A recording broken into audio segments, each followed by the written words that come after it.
Lucas sat in silence as the plane descended, the hum of the engines a dull backdrop to his racing thoughts. After months of deployment, he was finally returning home. But it didn't feel like a homecoming. The man stepping off that plane wasn't the same one who had boarded it, full of purpose and pride. He was returning as a shell of his former self, weighed down by the memories of combat, the bloodshed, and the guilt. The airport was loud, chaotic. Families greeted returning soldiers with smiles, hugs, and tears of relief.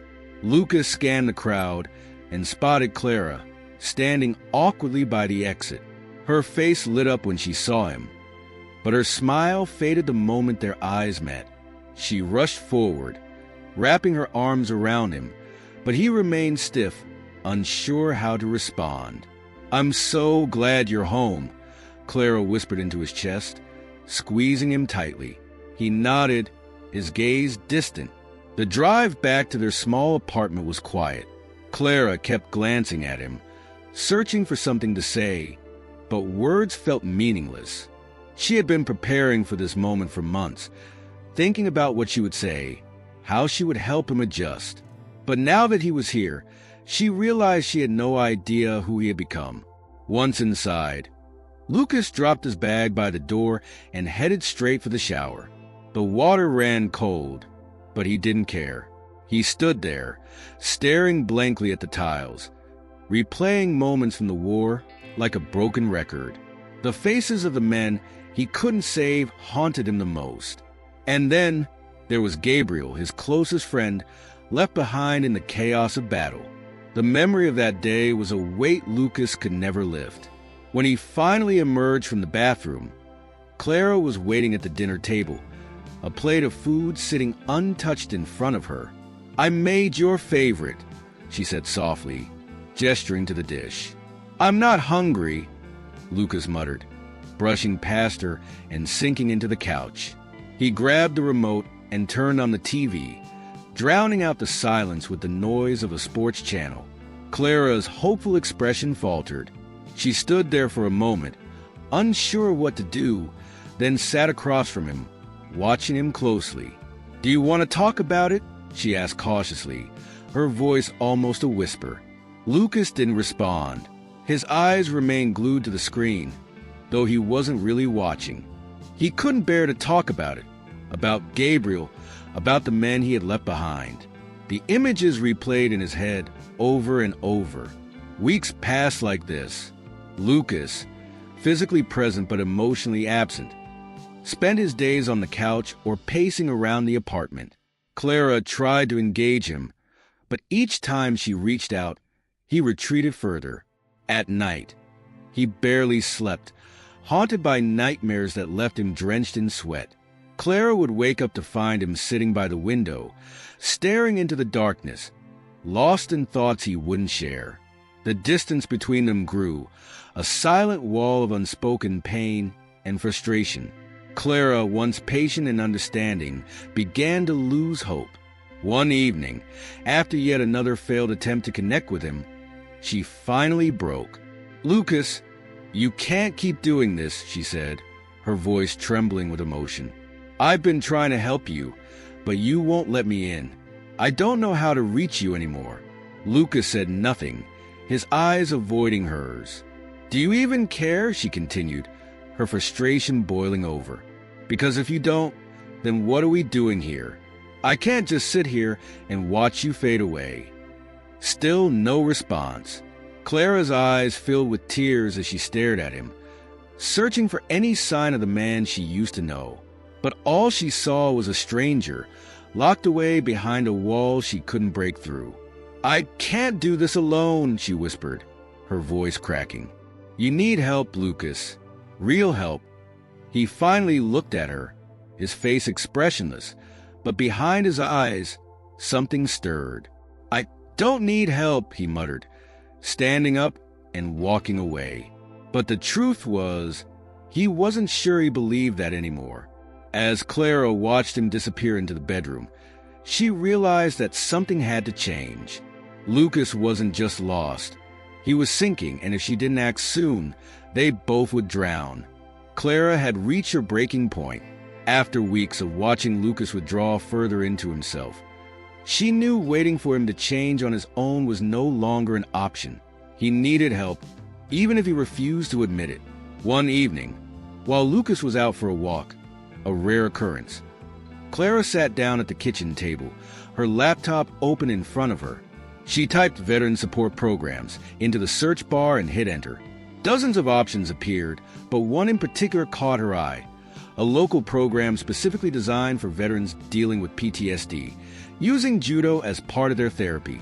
The description promised a way to channel aggression, regain control, and reconnect with the present.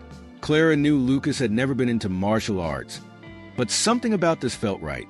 Maybe it was the discipline of it, or maybe she was just desperate. When Lucas came back later that night, Clara approached him cautiously. "Lucas, I've been thinking," she started, her voice tentative. He looked at her, already defensive, sensing where this was going. "What now?" he asked, barely masking his irritation. "There's a program I found for veterans. It's different. It uses Judo to help." "Judo?" Lucas cut her off, his eyebrows raised. "You think some sport is going to fix me?" "No, not fix," Clara said quickly. "But it could help. Just give it a chance. Please." Lucas shook his head, already shutting down. "I don't need that. I'm fine." Clara's frustration bubbled over. "You're not fine, Lucas. Look at yourself. You barely leave the house. You won't talk to me, and every night, I wake up to find you staring out the window like you're still there, in that hell." Her voice cracked with emotion, but Lucas just stood there, unmoved. He opened his mouth to argue, but the words never came. Instead, he turned away from her, heading for the couch like always. But Clara wasn't done. She moved to stand in front of him, blocking his path. "I signed you up," she blurted out, her voice trembling. "Tomorrow, 10 a.m. Lucas stared at her, disbelief and anger flashing across his face. "You had no right," he muttered. "I had every right." Clara snapped back, surprising even herself. "Because I love you, and I'm not going to sit here and watch you disappear." Lucas looked away, his jaw tight, but something in him softened just a little. He didn't respond. Instead, he sat on the couch, staring blankly at the floor. The next morning, despite his reluctance, Lucas showed up at the judo center. Clara had insisted on driving him, though the ride was tense and silent. When they arrived, she gave his hand a squeeze before he got out of the car, but he barely acknowledged it. Inside, the judo center smelled of sweat and mats, the faint sounds of bodies hitting the ground filling the space. Lucas felt out of place immediately. His military training had been precise, tactical, life or death. This felt like a joke. A tall man with graying hair approached him with a welcoming smile. "Lucas, right?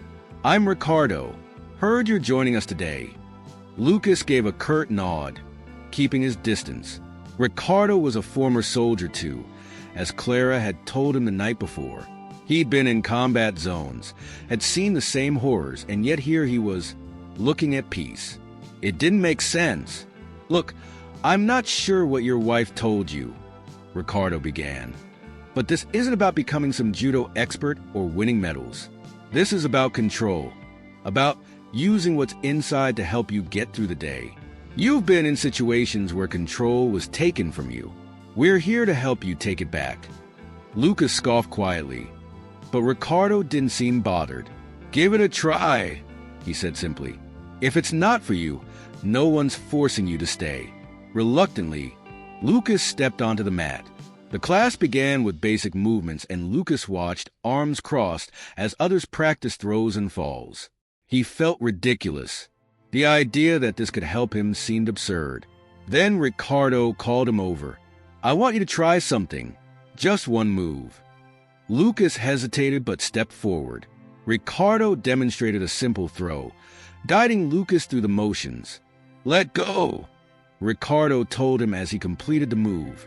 And for a brief moment Lucas did. He let go of the tension in his body. of the anger bubbling beneath the surface. He felt the weight of his opponent's shift, using it to execute the throw. When it was over, Lucas stood there, breathing hard, not sure what had just happened. But something had shifted, just a little. Maybe Clara was right after all. Lucas returned to the judo center the next day, though he wasn't entirely sure why. Something about that first session had stuck with him, though he wouldn't admit it to Clara. When she'd asked him how it went, he'd shrugged and mumbled, "It's fine," before disappearing into the bedroom.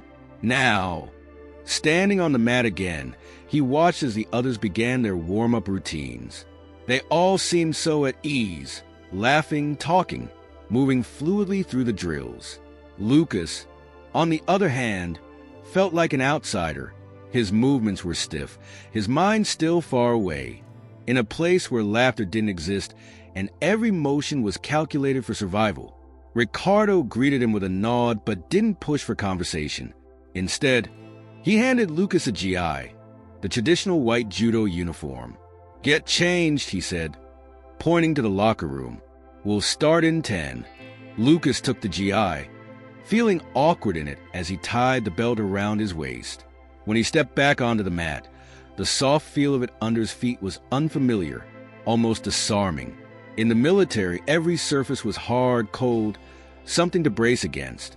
But here, the floor absorbed his steps, like it was inviting him to fall and get back up again. The session started with basic throws and groundwork. Lucas moved through the motions mechanically, his mind wandering back to old battlefields. His hands went through the movements, but his brain was miles away, still replaying the day he'd lost Gabriel. The screams, the smoke, the gunfire, it all felt so close. "Focus, Lucas." Ricardo's voice snapped him back to the present. He blinked, realizing his grip had tightened too much on his training partner, a younger guy named Miguel, who looked at him with wide eyes. "Sorry," Lucas muttered, stepping back. His heart pounded, and for a moment he thought about leaving, just walking out and never coming back. But something about Ricardo's steady presence kept him there. "It's normal," Ricardo said quietly, pulling Lucas aside as the rest of the group continued. "Your mind's not used to being here. It's still over there." He didn't need to say where there was. Lucas knew. Ricardo paused, then added, "You're not alone in that." Lucas wanted to believe him, but the war still lived inside him, in every muscle, every breath. It was a part of him, and he couldn't see how rolling around on mats would change that. The class moved into more complex drills, and Lucas felt himself slipping again. His movements were too rigid, too forceful. He could feel the anger bubbling up. The same anger that had followed him home, lurking just beneath the surface, waiting for any excuse to explode. During a sparring session, Lucas found himself paired with Miguel again. The younger man was skilled, quick on his feet, but Lucas was bigger, stronger. As they grappled, Lucas felt his frustration build. He couldn't control it. His grip tightened around Miguel's arm, and without thinking, he used all his strength to throw him to the ground. Miguel hit the mat with a heavy thud, letting out a grunt of pain. Lucas stepped back, breathing hard, his fists clenched. The others stopped, turning to look at him. Miguel winced as he got up, rubbing his shoulder, but he didn't say anything. Lucas could see the unease in everyone's faces. Ricardo stepped in quickly, his tone calm but firm. "That's enough for today," he said, looking directly at Lucas. Lucas stormed off the mat, his chest heaving with a mixture of shame and anger. He ripped off the GI top and threw it into his bag, ready to leave and never come back. But Ricardo caught up to him just as he reached the door. "Wait." Lucas didn't turn around. "This isn't for me," he said through gritted teeth. "I don't belong here." "You're right," Ricardo replied. "Not if you keep holding on to that." Lucas finally turned to face him, his expression hard. "Holding on to what?" "Everything. The anger, the guilt, the pain. You're carrying it like it's your job to punish yourself." Lucas clenched his jaw, not saying a word. Ricardo's voice softened. "Look, I get it. We've all been there, in some way. But judo isn't about fighting someone else. It's about learning how to deal with what's inside you. You've got more to deal with than most, but that doesn't mean you can't learn to control it. Lucas stared at the ground, his thoughts racing. Part of him wanted to argue, to walk out and leave it all behind. But another part, a quieter, smaller part, wanted to stay. "Give it one more shot," Ricardo said, his tone even. "Tomorrow." Lucas didn't respond right away, but after a long pause, he gave a short nod. "I'll be here." Lucas found himself returning to the judo center more frequently over the next few weeks, though his progress was slow. Each session brought him closer to the edge of something he couldn't quite define. Ricardo's words echoed in his head every time he stepped on the mat. It's about learning to deal with what's inside you. But some things couldn't be dealt with. At least, that's what Lucas believed. Despite his hesitation, Clara noticed small changes. Lucas wasn't fixed. Far from it. But there were moments, brief glimpses, when she saw pieces of the man she'd married resurface. He spoke more, even if it was just small talk, and some nights, the nightmares weren't as bad. She tried to stay hopeful, but the distance between them was still there, looming like a shadow over everything. One Saturday morning, Ricardo mentioned an upcoming amateur judo tournament in the area. "You should compete," he suggested, clapping Lucas on the shoulder after a practice session.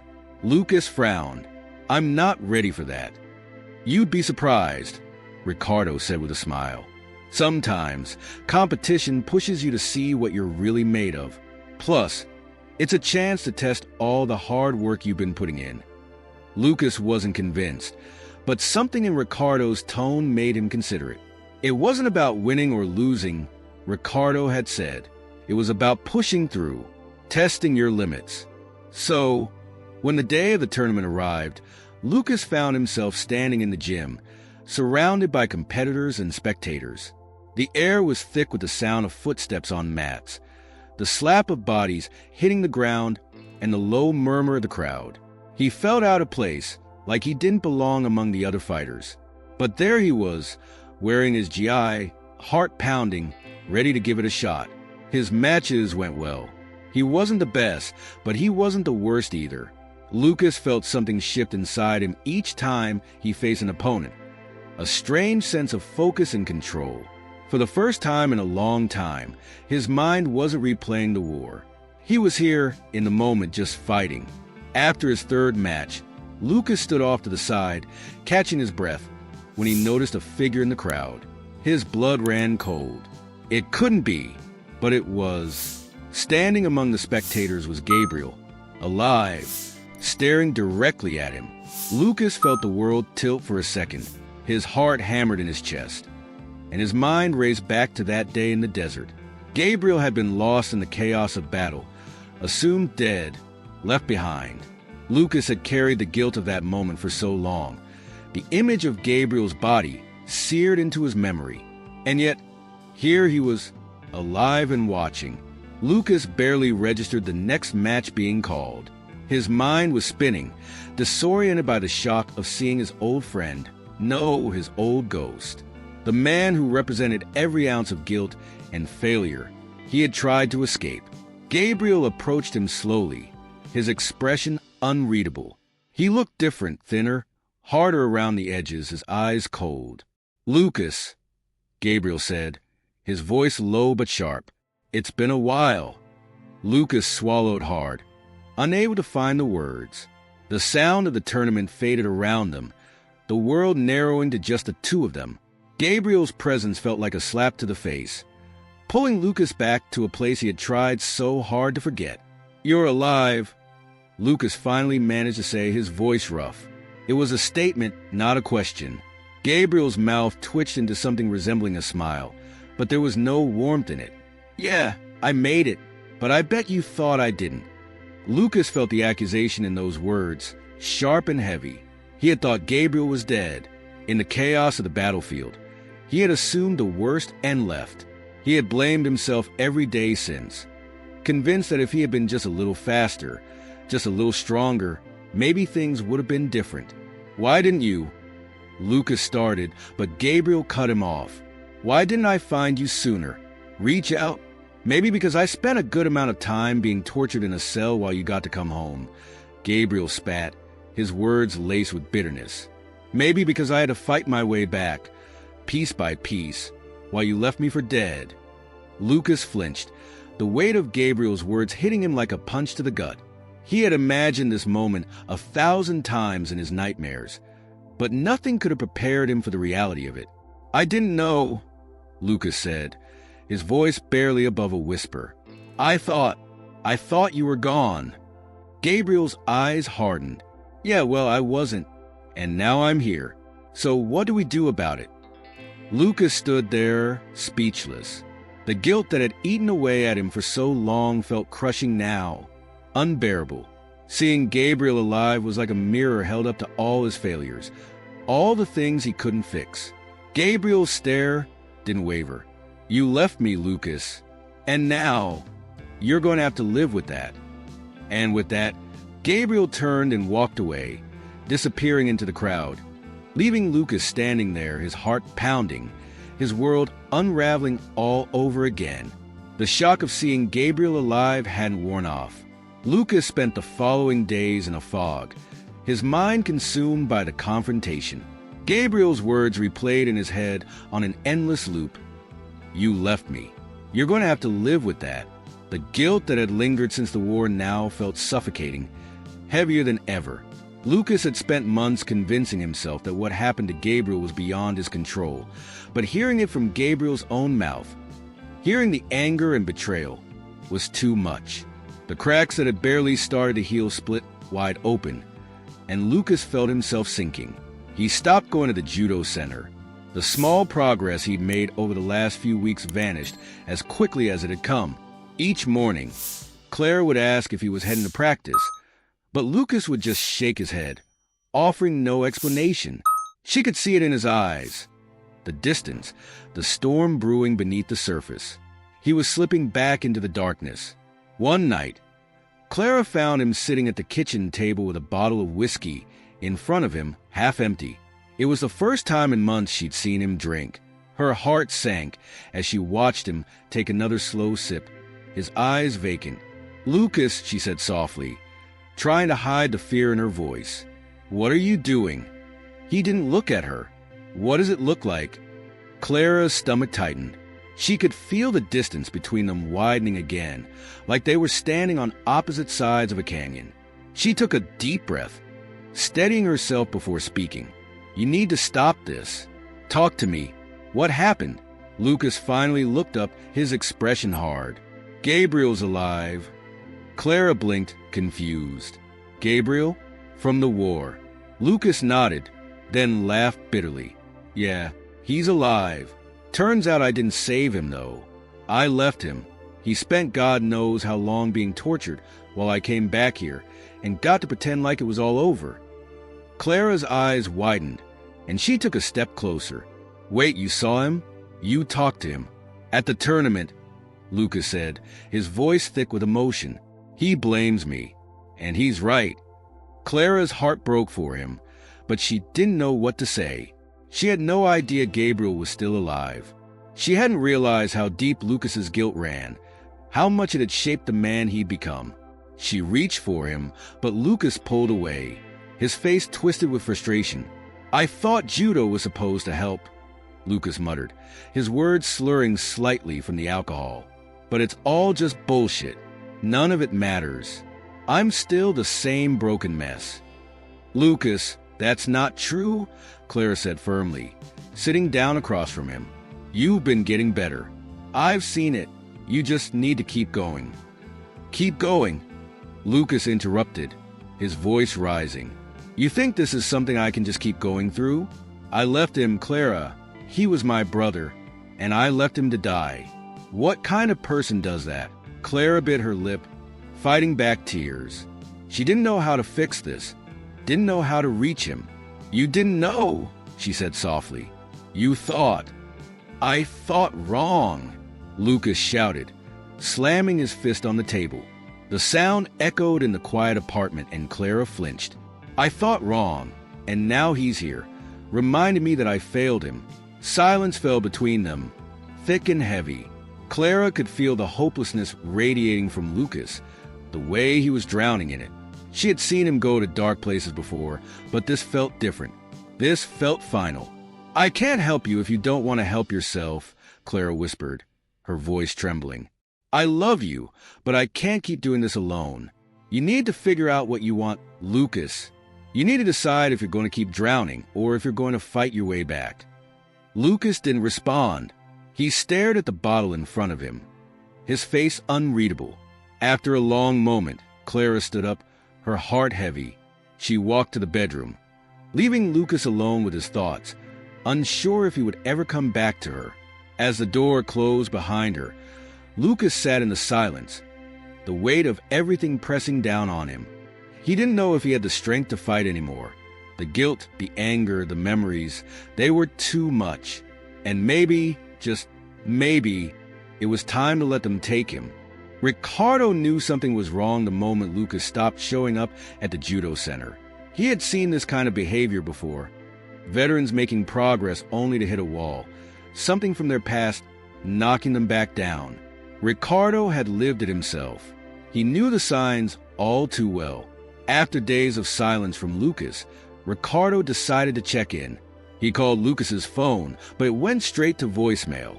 So on a cloudy afternoon, Ricardo drove to Lucas's apartment, determined to get to the bottom of whatever had derailed him. When he arrived, Clara opened the door, her face pale and tired. "He's in a bad place," she said quietly, letting Ricardo in. I don't know how to help him anymore. Let me talk to him," Ricardo said gently. Clara nodded, leading him to the living room where Lucas sat slumped on the couch, staring blankly at the TV. Ricardo took a seat across from him, waiting a few moments before speaking. "You missed practice." Lucas didn't look at him, wasn't feeling it. "I've seen a lot of guys in your position," Ricardo said, his tone calm. "They hit a point where the weight of everything gets too much and they start to sink. I've been there, but I also know that if you don't let someone pull you out, you drown." Lucas's jaw tightened, but he didn't respond. He took a long breath, staring at the TV as if trying to avoid reality. "Clara told me about Gabriel," Ricardo continued, his voice low. "That you saw him." Lucas finally turned to look at him, his eyes filled with bitterness. "I left him behind," he said quietly. "He survived, but he was tortured. He's alive, and I failed him." Ricardo sighed deeply. "You're carrying a lot of weight, Lucas, but I think there's more to the story than what you know." Lucas frowned, his gaze narrowing. "What do you mean?" "I started looking into your old unit, talking to some people who were there when it all happened. I didn't want to pry, but I needed to understand what was eating at you." Lucas tensed at the mention of the past, but Ricardo pressed on. "I found out that Gabriel wasn't following orders that day." Lucas blinked, confusion crossing his face. "What?" Ricardo leaned forward, his tone serious. "Gabriel went off mission. He disobeyed direct orders from your commanding officer. He wasn't where he was supposed to be when the attack happened. You didn't leave him behind, Lucas. He put himself in a position where no one could save him." Lucas shook his head, not wanting to believe it. "No, that can't be right." "It is," Ricardo said firmly. "I talked to your commander. He confirmed it. Gabriel was supposed to be covering the southern flank, but he disobeyed and got caught in the crossfire. The whole unit almost got wiped out because of his mistake." Lucas stared at Ricardo, the weight of the revelation hitting him like a tidal wave. His mind raced back to that day, replaying the chaos in a new light. He had always blamed himself, thinking that if he had been just a little faster, a little stronger, maybe Gabriel would have made it. But now, he realized that Gabriel had made a choice that had put everyone at risk. "All this time," Lucas muttered, his voice thick with emotion, "I've been carrying that guilt. I thought it was my fault." "You did everything you could to save your men," Ricardo said quietly. "But Gabriel made his own decisions, and those decisions had consequences. That's not on you." Lucas sat in stunned silence, the truth settling in. It felt like a part of him had been unlocked, something he hadn't even realized he'd been holding on to for so long. The guilt that had eaten away at him for months, that had kept him trapped in his own mind, suddenly seemed lighter. But with that lightness came something else. Anger. "He never told me," Lucas whispered, his hands balling into fists. "He let me believe it was my fault." Ricardo nodded slowly. "Sometimes, it's easier to blame someone else than to face our own mistakes." Lucas clenched his jaw, his thoughts spinning. Gabriel had let him carry the weight of that day, had let him believe he was the one who had failed. All this time, Gabriel had known the truth but had chosen to stay silent, to punish Lucas for something that wasn't even his fault. "I need to see him," Lucas said, standing up abruptly. "Take it easy," Ricardo cautioned. "Don't go looking for a fight. Gabriel's been through his own hell. This isn't about revenge." Lucas nodded, though his mind was already set. He wasn't sure what he was going to say or do, but he knew one thing. He couldn't let this hang over him any longer.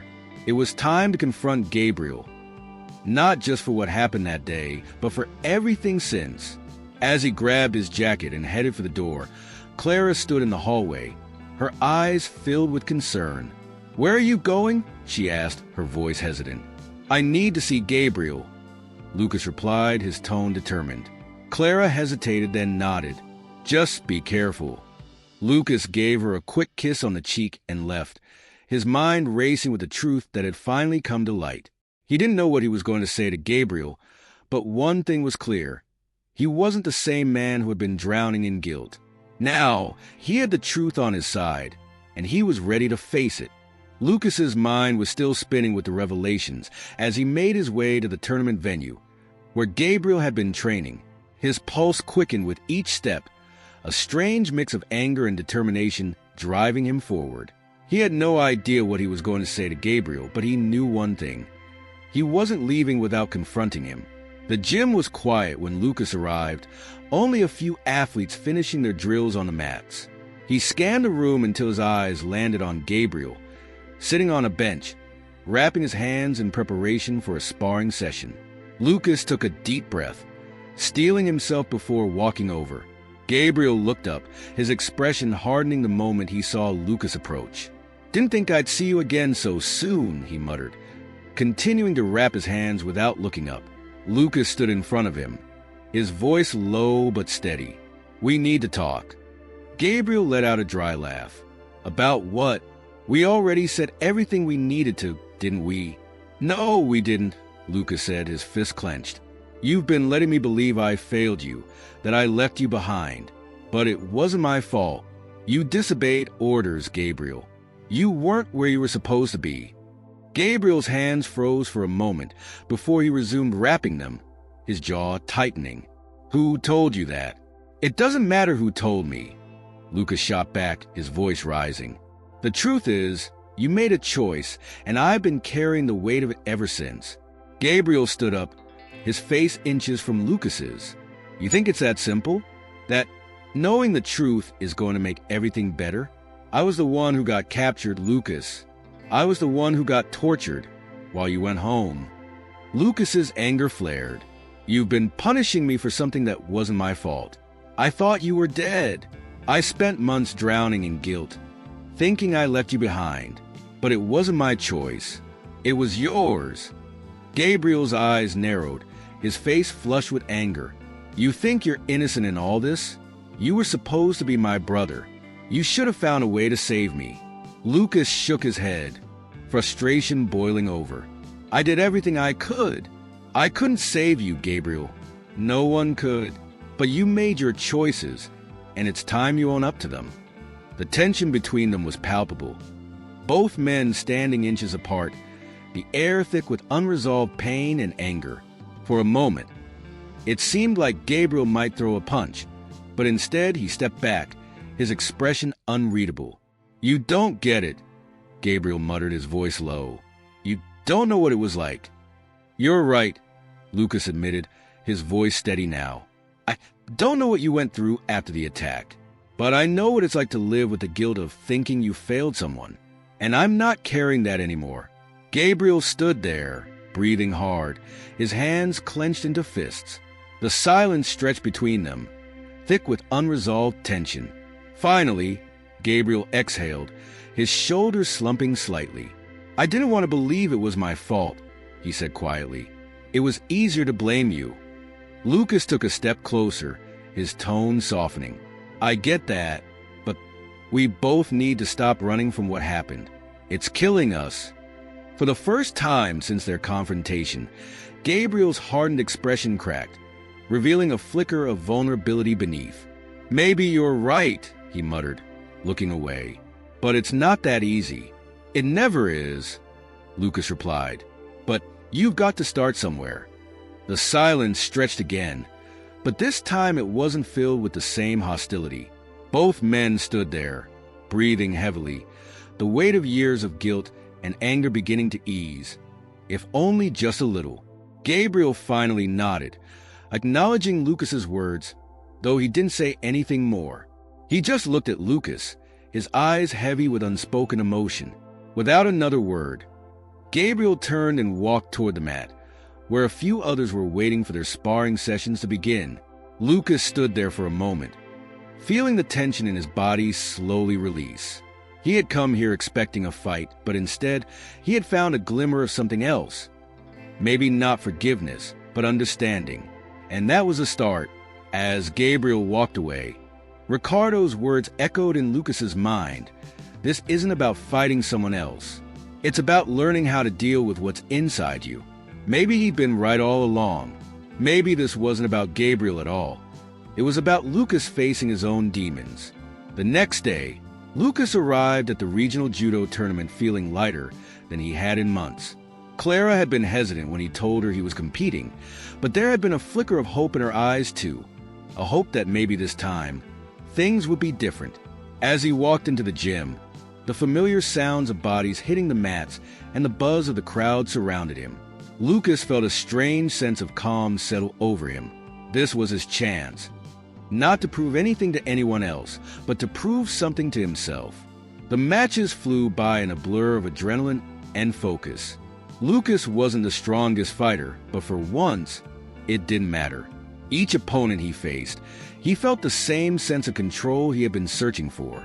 The noise in his head, the memories, the guilt, faded into the background, replaced by the clarity of the present moment. And then, the final match. To Lucas's surprise, his opponent was Gabriel. The two men stood across from each other, the tension from their earlier confrontation lingering in the air. But this time, it wasn't about anger or blame. It was about closure. The match was hard-fought, both men pushing themselves to their limits. Lucas could feel the weight of his body moving fluidly with each throw, each counter. It was a dance, a battle of skill and will. And for the first time in a long time, Lucas felt alive. In the end, it didn't matter who won or lost. As Gabriel hit the mat and the match ended, both men lay there for a moment, breathing heavily, the weight of their shared past finally beginning to lift. Lucas stood up, offering Gabriel a hand. Gabriel hesitated, then took it, pulling himself up. No words were spoken, but the gesture said everything. The fight was over. The sun was setting as Lucas drove home from the tournament, the orange and pink hues reflecting off the windshield. His body ached from the day's matches, but it was a good kind of pain, a reminder that he had pushed himself, both physically and emotionally, to the edge and come out stronger. Clara was waiting for him when he got home, her face a mix of anticipation and nerves. As he walked through the door, she stood up from the couch, her eyes searching his face for any sign of how the day had gone. "How was it?" she asked, her voice gentle but filled with concern. Lucas set his bag down and walked over to her, pulling her into a hug. For the first time in what felt like forever, he didn't hesitate to reach out, didn't feel the need to pull away. Clara wrapped her arms around him, holding on tightly, as if she was afraid he might slip through her fingers again. "I needed that," Lucas murmured into her hair. "The tournament, Gabriel, all of it." Clara pulled back slightly, her eyes wide with surprise. "Gabriel, you saw him again?" Lucas nodded, sitting down on the couch and pulling her down beside him. "Yeah, We fought in the final match. Clara's breath caught and she stared at him, waiting for more. We talked before the fight, Lucas continued, his voice steady. It wasn't easy, but I think we both said what we needed to say. There's still a lot there, but I feel like I can finally breathe again. Clara's eyes softened as she reached for his hand. I'm so proud of you, she whispered, her voice thick with emotion. You've come so far. Lucas squeezed her hand, feeling a wave of relief wash over him. For so long, he had been drowning in his own pain, pushing Clara away because he couldn't face his own demons. But now, with the weight of the guilt lifted, he felt like he could finally start to heal. Not just for himself, but for them. I've been thinking, Lucas said after a moment, his eyes focused on the floor. About what's next? Clara tilted her head, her brow furrowing in curiosity. What do you mean? I want to do more, Lucas said, looking up at her. I don't want judo to just be something I use to keep my head above water. I want to help other vets, guys like me, like Gabriel. There are so many of us out there stuck in the same place I was. If judo helped me, maybe it can help them too.